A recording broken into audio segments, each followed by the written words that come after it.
کشمیر کی طرف سے جنگلات کے نزدیک اور جنگلی جانوروں کی پناہ گاہوں کے آس پاس رہنے والی آبادی کے لیے پیغام۔ جنگلوں میں اکیلے گھومنے پھرنے سے اعتراض کریں، بہتر ہے کہ ٹولیوں کی صورت میں جائیں۔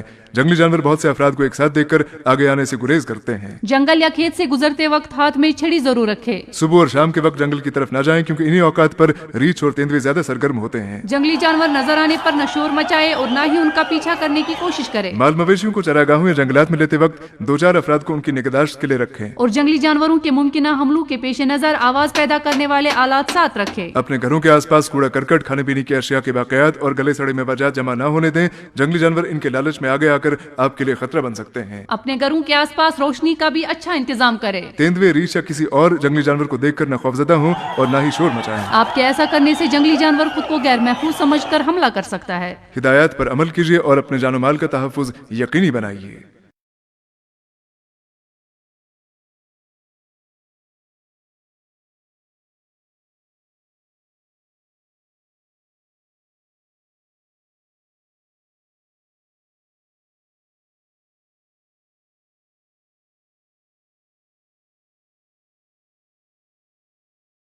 محکمہ وائلڈ لائف پروٹیکشن جموں و کشمیر کی طرفوں جنگلات کے نیڑے تحت جنگلی جانوراں کی رہن والی جگہ کے آسے پاسے رہن والی آبادی واسطے پیغام۔ جنگلاں میں کھلا پھرن تھرن تو پرہیز کرو۔ چنگو یہی ہوئے گو کہ سارا گٹھا جائیں۔ جنگلی جانور زیادہ لوگاں نہ گٹھا دیکھ کے نیڑے نہیں آتا۔ جنگل یا باڑی تے لنگنا وقت آتما سوٹی رکھنی ضروری ہے۔ سویرے تے شام کے وقت جنگل کی طرف نہیں جانو کیونکہ اسے وقت ریشتے تیندوے کو آنو جانو ہوئے۔ جنگلی جانوروں نہ تک کے شور نہیں کرنو تے نہ ہی انہاں کا پیچھا کرنے کی لوڑ ہے۔ مال مویشی نہ چرن والی جگہ یا جنگل میں کھڑتے وقت 2-4 جنا نہ نال رکھیں۔ جنگلی جانوراں ور عملہ کے وقت اپنے کول کائے شور کرنے والی چیز رکھنی ضروری ہے۔ اپنے گھراں کے آسے پاسے روشنی کو اچھو خاصو انتظام کریں۔ تیندوے، ریچھ یا جنگلی جانور نہ تک کے ڈرن کی کائی لوڑ نہیں، نہ ہی شور کرنے کی لوڑ ہے۔ ایجا کرن نال جنگلی جانور اپنے آپ نہ غیر محفوظ سمجھی حملہ کرن پر مجبور ہوندا ہے۔ اپنے گھراں کے کول سڑی گلی میوہ جات تے کھان پین کی چیز گٹھی نہیں کرنی کیونکہ جانور ان کی لالچ میں آ کے تھارے واسطے خطروں بن سکے۔ ہدایت پر عمل کریں تے اپنے جان تے مال کی بھی حفاظت کریں۔